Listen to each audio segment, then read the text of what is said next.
ಎಲ್ರಿಗೂ ನಮಸ್ಕಾರ ಪ್ರಿಯ ವೀಕ್ಷಕರೇ, ನನ್ನ ಗುರು ಪರಂಪರೆ ಯೂಟ್ಯೂಬ್ ಚಾನಲ್ಗೆ ಸ್ವಾಗತ. ನಾನು ನಿಮ್ಮ ಕೃಪಾ. ನೋಡಿ, ಎಷ್ಟೋ ಜನಕ್ಕೆ ಕುಲದೇವರ ವಿಚಾರ ನಾನು ಹಿಂದಿನ ವಿಡಿಯೋದಲ್ಲಿ ತಿಳಿಸಿದ್ದೀನಿ. ಕುಲದೇವರು ಗೊತ್ತಿದೆ, ಆದರೆ ಕುಲದೇವರ ಆಶೀರ್ವಾದ ನಮಗೆ ಆಗ್ತಾ ಇಲ್ಲ, ಅಥವಾ ಕುಲದೇವರ ದೇವಸ್ಥಾನಕ್ಕೆ ಹೋಗೋಕ್ಕೆ ನಮಗೆ ಆಗ್ತಾ ಇಲ್ಲ. ಅಂತಹ ಸಂದರ್ಭದಲ್ಲಿ ನಾವು ಮಾಡುವಂತಹ ಪರಿಹಾರಗಳು, ಯಾಕಂದರೆ ನೋಡಿ, ಕುಲದೇವತೆಯ ಆಶೀರ್ವಾದ ಇಲ್ಲದಿದ್ದರೆ ನಾವು ಯಾವ ಕೆಲಸವೂ ಮಾಡೋಕ್ಕಾಗಲ್ಲ. ನಾನು ಕಳೆದ ವಿಡಿಯೋದಲ್ಲಿ ಹೇಳಿದೆ, ಮದುವೆ ಆಗಲಿ, ಒಂದು ಮಕ್ಕಳ ವಿಚಾರವಾಗಲಿ, ಒಂದು ಚೌಲ ಕೊಡೋದಾಗಲಿ, ಅಥವಾ ಒಂದು ಉಪನಯನ ಆಗಲಿ, ಅಥವಾ ಒಂದು ವಿದ್ಯಾಭ್ಯಾಸದ ಪ್ರಗತಿಗಾಗಲಿ, ಅಥವಾ ಹೈಯರ್ ಎಜುಕೇಷನ್ಗಾಗಲಿ ಯಾವುದೇ ಕೆಲಸಗಳು ಆಗದೇ ಇಲ್ಲ. ಅಥವಾ ಒಂದು ಸೀಮಂತ ಮಾಡಬೇಕು ಅಂತ ಇರ್ತಾರೆ, ಅಷ್ಟರೊಳಗಡೆ ಏನೋ ತೊಂದರೆಗಳು ಬರೋದು, ಸೀಮಂತನೇ ಆಗೋದಿಲ್ಲ. ಅಂದರೆ ಪ್ರತಿ ಒಂದು ಕೆಲಸದಲ್ಲೂ ಅಡೆತಡೆಗಳಾಗಿರುತ್ತೆ. ಹಾಗೇನೇ ಎಷ್ಟೋ ಜನಕ್ಕೆ ಮಾಂತ್ರಿಕ ಬಾಧೆ ಅಥವಾ ನೆಗೆಟಿವ್ ಎನರ್ಜಿ ಮನೆಯಲ್ಲಿ ಎಂಟ್ರಾಗಿರುತ್ತೆ. ಅಂತಹ ಸಂದರ್ಭದಲ್ಲೂ ಸಮೇತ ನಿಮ್ಮ ಮನೆಯಿಂದ ನಿಮ್ಮ ಕುಲದೇವತೆ ಹೊರಗಡೆ ಹೋಗಿರ್ತಾಳೆ ಅಂತಲೇ ತಿಳ್ಕೊಬೇಕು ಪ್ರಿಯ ವೀಕ್ಷಕರೇ. ಯಾಕೆಂದರೆ ಇದು ಹಲವಾರು ಜನಕ್ಕೆ ಗೊತ್ತಿರಲ್ಲ. ತಂದೆ ಹತ್ರನೂ ಕೇಳಲ್ಲ, ತಾಯಿ ಹತ್ರನೂ ಕೇಳಲ್ಲ, ನಮ್ಮ ಹಿರಿಕರ ಹತ್ರನೂ ಕೇಳಲ್ಲ. ಯಾಕೆಂದರೆ ನಾವು ನಮ್ಮದೇ ಆದ ರೀತಿಯಲ್ಲಿ ನಮ್ಮ ಅಹಂಕಾರದಲ್ಲಿ ನಾವು ಬಂದ್ಬಿಟ್ಟಿದ್ದೀವಿ. ಯಾಕಂದರೆ ಇವತ್ತಿನ ದಿನ ಯಾರನ್ನಾದರೂ ಕೇಳಿದ್ರೆ ಕುಲದೇವ್ರು ಯಾರು ಗೊತ್ತಿಲ್ಲ, ಮನೆದೇವ್ರು ಯಾರು ಗೊತ್ತಿಲ್ಲ, ಇಷ್ಟ ದೇವ್ರಿಗೆ ಏನೋ ಇಷ್ಟ ದೇವರು ಅಂತ ಕೇಳಿ ಹೇಳೋಕ್ಕೂ ಅದು ಕಷ್ಟ ಅವರಿಗೆ. ಯಾಕಂದರೆ ಅಯ್ಯೋ ಮೇಡಮ್ ನಮಗೆ ಟೈಮೇ ಇಲ್ಲ, ಇದಕ್ಕೆಲ್ಲ ನಾವು ಹೋಗಬೇಕಾ ಮಾಡಬೇಕಾ ಅಂತ, ಅಯ್ಯೋ ಸದ್ಯ ಹೊಟ್ಟೆಪಾಡಾದರೆ ಸಾಕು ಅಂತ. ಖಂಡಿತವಾಗ್ಲೂ ಹೊಟ್ಟೆಪಾಡಿಗೂ ಬೇಕು. ಆದರೆ ಈ ನಮ್ಮ ದೇಹ, ಈ ಭೌತಿಕ ದೇಹ ಬರೋಕ್ಕಿಂತ ಮುಂಚೆ ಸೂಕ್ಷ್ಮ ರೂಪದಲ್ಲಿ ಈ ಭೂಮಿಗೆ ಯಾವ ರೂಪದಲ್ಲಿ ಬಂದಿರುತ್ತೋ ಅದೇ ಥರದಲ್ಲಿ ನಮ್ಮ ಇರುವಿಕೆಗೆ ನಮ್ಮ ತಂದೆ ತಾಯಿಗಳು ಯಾವ ರೀತಿ ಕಾರಣನೋ ಅದೇ ಥರ ಈ ಪ್ರಕೃತಿಯಲ್ಲಿ ನಮಗೆ ದೈವಶಕ್ತಿಯು, ದೈವಾತ್ಮವು, ದೈವಗಳು ಅಥವಾ ದೇವರುಗಳು ಅವರ ಅರಿವಿಕೆನೂ ಖಂಡಿತವಾಗ್ಲೂ ಇದೆ ಪ್ರಿಯ ವೀಕ್ಷಕರೇ. ಯಾವುದೇ ಶುಭ ಕಾರ್ಯಗಳನ್ನು ಮಾಡೋದಕ್ಕಿಂತ ಮುಂಚೆ ನಿಮ್ಮ ಕುಲದೇವರ ಮೊರೆ ಹೋಗಲೇಬೇಕು ಪ್ರಿಯ ವೀಕ್ಷಕರೇ. ಹೋಗಿಲ್ಲ ಅಂದಾಗ ಅದರಿಂದ ಹಲವಾರು ತೊಡಕುಗಳಾಗುತ್ತೆ. ಈಗ ನೋಡಿ, ಕುಲದೇವರು ಗೊತ್ತಿದೆ, ಆದರೆ ಕುಲದೇವರ ಆಶೀರ್ವಾದ ನಮ್ಮ ಮನೆಯಲ್ಲೇ ಇಲ್ಲ, ಅಥವಾ ನಮ್ಮ ಕುಲದೇವರು ಬಂದಿದ್ದಾರೆ ಅಥವಾ ನಮ್ಮ ಮನೆ ಒಳಗಡೆ ಬರ್ತಾ ಇಲ್ಲ. ಅದು ಕೆಲವೊಂದೊಂದು ಜನಕ್ಕೆ ಗೊತ್ತಾಗುತ್ತೆ, ಕುಲದೇವರು ಬಂದಿದ್ದಾರೆ ಗೊತ್ತಾಗ್ತಿಲ್ಲ, ಅಂದರೆ ಕನಸಲ್ಲಿ ಬರ್ತಾ ಇದ್ದಾಳೆ ಆದರೆ ಶುಭ ಕಾರ್ಯಗಳು ಆಗಲ್ಲ, ಯಾಕೆ ಅಂತಂತ.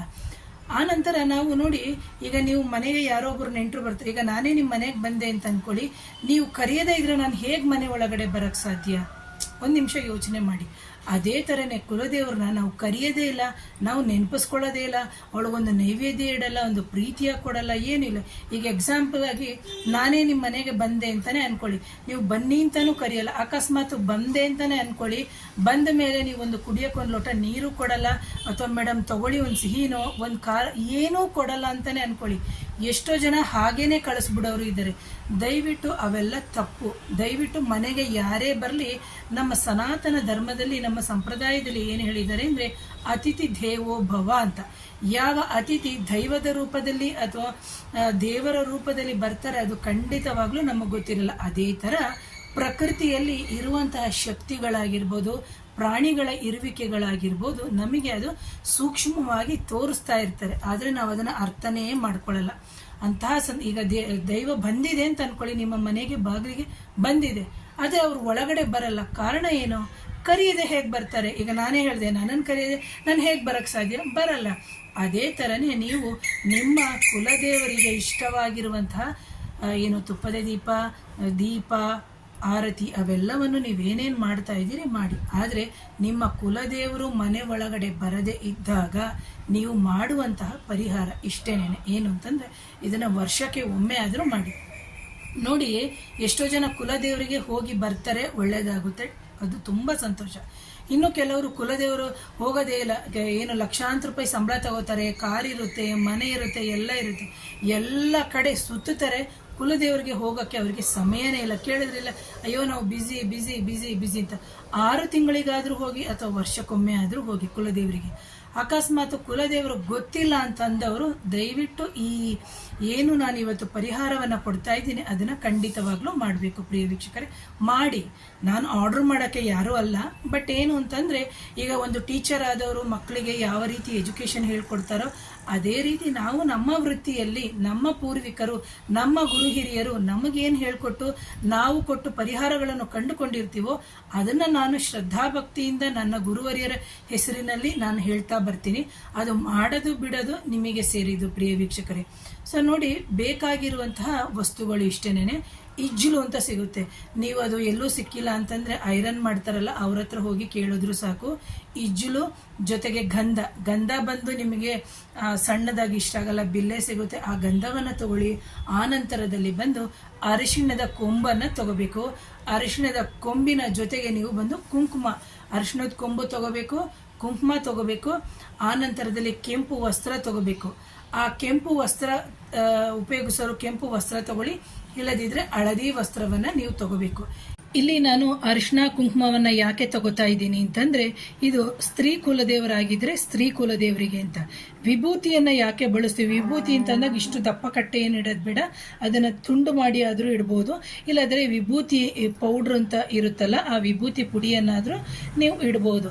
ಇದನ್ನ ಯಾಕೆ ಅಂದ್ರೆ, ವಿಭೂತಿಯನ್ನ ನಾನು ಯಾಕೆ ಹೇಳ್ತಾ ಇದ್ದೀನಿ ಅಂದ್ರೆ, ಗಂಡು ದೈವಗಳಿಗಾದ್ರೆ ವಿಭೂತಿಯನ್ನ ನಾವು ಶಿವನ ಸಂಪ್ರದಾಯದಲ್ಲಿ ಬಳಸ್ತೀವಿ. ಗಂಧ ಬಂದು ವಿಷ್ಣುವಿನ ಒಂದು ಅಲಂಕಾರದಲ್ಲಿ ನಾವು ಬಳಸ್ತೀವಿ. ಹಾಗಾಗಿ ವಿಷ್ಣುವಿಗೆ ಸಂಬಂಧಪಟ್ಟಿದ್ದಾಯಿತು ಅಂತಂದ್ರೆ ಗಂಧ, ಸ್ತ್ರೀಗೆ ಎಂದಾಗ ಅರಿಶಿನ ಕುಂಕುಮ, ವಿಭೂತಿ ಬಂದು ಶಿವನ ಸಂಪ್ರದಾಯಕ್ಕೆ ಸಂಬಂಧಪಟ್ಟಿರುವಂಥದ್ದು ಅಂತ. ಸೊ ಇಲ್ಲಿ ಬಂದು ಕೆಂಪು ಬಟ್ಟೆಯಲ್ಲೇ ಕಟ್ಟಬೇಕು, ಇಲ್ಲದಿದ್ರೆ ಹಳದಿ ಬಣ್ಣದ ಬಟ್ಟೆಯಲ್ಲಿ ಕಟ್ಟಬೇಕು. ಇಲ್ಲ ಮೇಡಮ್, ನಮ್ಮ ಕುಲದೇವರಿಗೆ ಕೆಂಪು ಬಣ್ಣದ ಬಟ್ಟೆ ಆಗಲ್ಲ ಅಂದ್ರೆ ಹಳದಿ ಬಣ್ಣದ ಬಟ್ಟೆಯಲ್ಲಿ ಕಟ್ಟಿ. ಇಲ್ಲ, ನಮ್ಮ ಕುಲದೇವರಿಗೆ ಹಳದಿ ಬಣ್ಣದ ಬಟ್ಟೆ ಆಗಲ್ಲ ಅಂತಂದ್ರೆ ಕೆಂಪು ಬಟ್ಟೆಯಲ್ಲೇ ಕಟ್ಟಿ.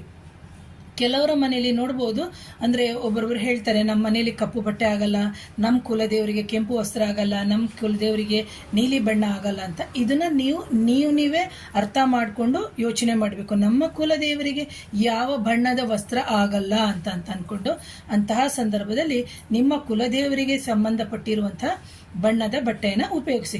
ಇಲ್ಲ, ನಮ್ಮ ಕುಲದೇವರು ಗೊತ್ತೇ ಇಲ್ಲ ಅಂತಹ ಸಂದರ್ಭದಲ್ಲಿ ಕೆಂಪು ಬಣ್ಣ ತಗೋಬಹುದು, ಹಳದಿ ಬಣ್ಣವನ್ನು ತಗೋಬಹುದು, ಹಸಿರು ಬಣ್ಣವನ್ನು ತಗೋಬಹುದು. ನೀವೇನು ಮಾಡಬೇಕು ಅಂದರೆ, ಅರಿಶಿಣದ ದಾರ ಸಿಗುತ್ತೆ, ಇಲ್ಲದಿದ್ರೆ ಬಿಳಿ ಸಪ್ಪೆ ದಾರವನ್ನು ತಗೊಂಡು ಬಂದು ಅರಿಶಿಣವನ್ನು ಹಾಕಿ ಅದನ್ನು ಚೆನ್ನಾಗಿ ನಿವಾಳಿಸ್ಬೇಕು ಮೀನ್ಸ್ ಹಾಕಬೇಕು ಆ ದಾರಕ್ಕೆ. ಆನಂತರ ಕಟ್ ಮಾಡಿಕೊಂಡು ಶುದ್ಧವಾಗಿ ಆ ಬಟ್ಟೆ ಅಥವಾ ಆ ಮೂಟೆ ಅಂತ ಏನಿದೆ, ಮೊದಲಿಗೆ ಗಂಧ, ಇದ್ದಿಲು, ಜೊತೆಗೆ ಅರಿಶಿಣದ ಕೊಂಬು, ಜೊತೆಗೆ ಸ್ವಲ್ಪ ಸಾಂಬ್ರಾಣಿಯನ್ನು ಹಾಕಿ, ಜೊತೆಗೆ ವಿಭೂತಿ, ಅರಿಶಿಣ, ಕುಂಕುಮ ಎಲ್ಲವನ್ನು ಹಾಕಿಬಿಟ್ಟು ನೀವು, ಯಾಕಂದರೆ ಸಾಂಬ್ರಾಣಿ ಯಾಕೆ ಹಾಕ್ತೀವಿ ಅಂತಂದರೆ ಆ ಫ್ರಾಗ್ನೆನ್ಸಿಗೆ ಹಾಕ್ತೀವಿ. ಅದಾದ ನಂತರ ನೀವು ಅದನ್ನು ಚಿಕ್ಕ ಮೂಟೆಯ ರೂಪದಲ್ಲಿ ಕಟ್ಕೋಬೇಕಾಗುತ್ತೆ. ಅದನ್ನು ಕ್ಲೀನಾಗಿ ಕಟ್ಟಿದ ನಂತರ ನೀವೇನು ಮಾಡಬೇಕು, ನಿಮ್ಮ ಮನೆಯ ಒಳಬಾಗಿಲು ಅಥವಾ ಮುಖ್ಯ ದ್ವಾರದ ಒಳಬಾಗಿಲು ಅಂತ ಏನಿದೆ ಆ ಬಾಗಿಲಲ್ಲಿ ನೀವು ಕಟ್ಟುತ್ತಾ ಹೋಗಬೇಕು. ಇದನ್ನು ವರ್ಷಕ್ಕೊಮ್ಮೆ ನೀವು ಬದಲಾಯಿಸ್ತಾ ಹೋಗ್ಬೋದು. ಗೊತ್ತಿಲ್ಲದೆ ಇದ್ದಂಥ ಸಂದರ್ಭದಲ್ಲಿ ಕುಲದೇವರು ನಿಮ್ಮ ಮನೆ ಒಳಗಡೆ ಬರೋಕ್ಕೆ ತುಂಬ ಈಸಿ ಆಗುತ್ತೆ. ಜೊತೆಗೆ ಧೂಪ, ದೀಪ, ನೈವೇದ್ಯ, ತಾಂಬೂಲಗಳನ್ನು ನೀವು ಸಮರ್ಪಿಸ್ತಾ ಬರಬೇಕು ಪ್ರಿಯ ವೀಕ್ಷಕರೇ. ಎರಡನೇದು, ಇನ್ನೊಂದೇನು ಅಂದರೆ, ಕೆಲವ್ರ ಮನೇಲಿ ನೋಡಬೇಕು, ಯಾವುದೇ ಪೂಜೆಗಳು ಮಾಡಿದ್ಮೇಲೆ ಅಲ್ಲಿ ಯಾವುದೇ ರೀತಿಯ ಮಲ್ಲಿಗೆ ಹೂವೇ ಹಾಕಿರಲ್ಲ, ಆದರೂ ಘಮ ಘಮ ಘಮ ಅಂತಿರ್ತದೆ. ಕುಲದೇವರು ಆಗ ಈ ಪರಿಮಳ ವಾಸನೆ ಯುಕ್ತವಾಗಿ ನಿಮ್ಮ ಮನೆ ಒಳಗಡೆ ಬಂದು ಹೋಗಿರ್ತಾಳೆ. ನಾನು ಹೇಳಿದೆ ಆಗಲೇ ಏನಂತಂದರೆ, ಪೂಜೆಯಲ್ಲಿ ನಾವು ಯಾವುದೇ ರೀತಿಯ ಸುಗಂಧ ಭರಿತವಾದ ಸುಗಂಧರಾಜವನ್ನು ಬಳಸಿರಲ್ಲ, ಮಲ್ಲಿಗೆಯನ್ನು ಬಳಸಿರಲ್ಲ, ಅಥವಾ ನಾವೇನು ಹೇಳ್ತೀವಿ ಜವ್ವಾದು, ಅತ್ತರು ಅಥವಾ ಅಷ್ಟಗಂಧಗಳನ್ನು ಬಳಸದೇ ನಾವು ಪೂಜೆಯನ್ನು ಮಾಡಿರ್ತೀವಿ. ಅಂತಹ ಸಂದರ್ಭದಲ್ಲೂ ಘಮ ಘಮ ಘಮ ಅಂತ ವಾಸನೆ ಬರುತ್ತೆ. ಅಂತಹ ಸಂದರ್ಭದಲ್ಲಿ ನೀವು ತಿಳ್ಕೋಬೇಕು, ಇದೆ ಈ ಮೂಟೆ ಕಟ್ಟಿದ ನಂತರ ನಿಮ್ಮ ಮನೆಯಲ್ಲಿ ಈ ಥರ ವಾಸನೆ ಬಂದರೆ ಕುಲದೇವರ ಅರಿವು ಆಗಿದೆ, ಕುಲದೇವರು ನಮ್ಮ ಮನೆಗೆ ಎಂಟ್ರಾಗಿದ್ದಾಳೆ ಅಂತ. ಹೆಣ್ಣು ಕುಲದೇವರಾಗಿದ್ದರೆ, ಅಕಸ್ಮಾತ್ ಗಂಡು ಕುಲದೇವರಾಗಿದ್ದರೆ ನೀವು ಯಾವ ರೀತಿ ತಿಳ್ಕೋಬೇಕು ಅಂತಂದರೆ, ಹೇಗೆ ಹೇಳಬೇಕು ಅಂದರೆ, ಒಂದು ವಿಭೂತಿ ಕಟ್ಟೆ ಅಥವಾ ಭಸ್ಮದ ವಾಸನೆ ನಿಮ್ಮ ಮನೆಯೊಳಗಡೆ ಬರ್ತಾ ಇರುತ್ತೆ. ಕೇಳ್ಬೋದು, ಏನು ಮೇಡಮ್ ನಿಜಾನ ಅಂತ. ಇದೆಲ್ಲ ಅನುಭವದ ಮಾತುಗಳು, ನಾನು ಕೊಟ್ಟು ಆಗಿರುವಂತಹ ಪರಿಹಾರಗಳು.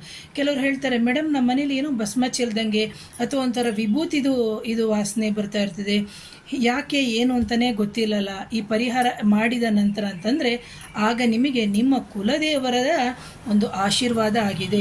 ಕುಲದೇವರು ನಿಮ್ಮ ಮನೆ ಒಳಗಡೆ ಬಂದು ನಿಮ್ಮ ಕೋರಿಕೆಗಳನ್ನು ಅಥವಾ ನಿಮ್ಮ ಇಷ್ಟಾರ್ಥಗಳನ್ನು ಅಥವಾ ನೀವು ಇಟ್ಟಿರುವಂತಹ ನೈವೇದ್ಯಗಳನ್ನು ಸ್ವೀಕರಿಸಿ ಆಶೀರ್ವಾದ ಮಾಡಿಬಿಟ್ಟು ಹೋಗಿರ್ತಾರೆ ಪ್ರಿಯ ವೀಕ್ಷಕರೇ.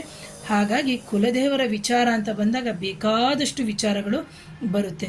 ಹಾಗಾಗಿ ಯಾರಾದರೂ ನನ್ನ ಚಾನಲ್ನ ಮೊದಲನೇ ಬಾರಿಗೆ ನೋಡ್ತಿದ್ರೆ ದಯವಿಟ್ಟು ಚಾನಲ್ನ ಸಬ್ಸ್ಕ್ರೈಬ್ ಮಾಡಿ, ಶೇರ್ ಮಾಡಿ, ಕಮೆಂಟ್ ಮಾಡಿ, ಆಮೇಲೆ ಬೆಲ್ ಬಟನ್ ಪ್ರೆಸ್ ಮಾಡಿ. ನಾನು ಕಳಿಸುವಂತಹ ಎಲ್ಲ ವಿಡಿಯೋಗಳು ನಿಮಗೆ ನೋಟಿಫಿಕೇಷನ್ ಆನ್ ಮಾಡಿದ್ರೆ ಪರ್ಸನಲ್ ಆಗಿ ಬರುತ್ತೆ. So once again thank you.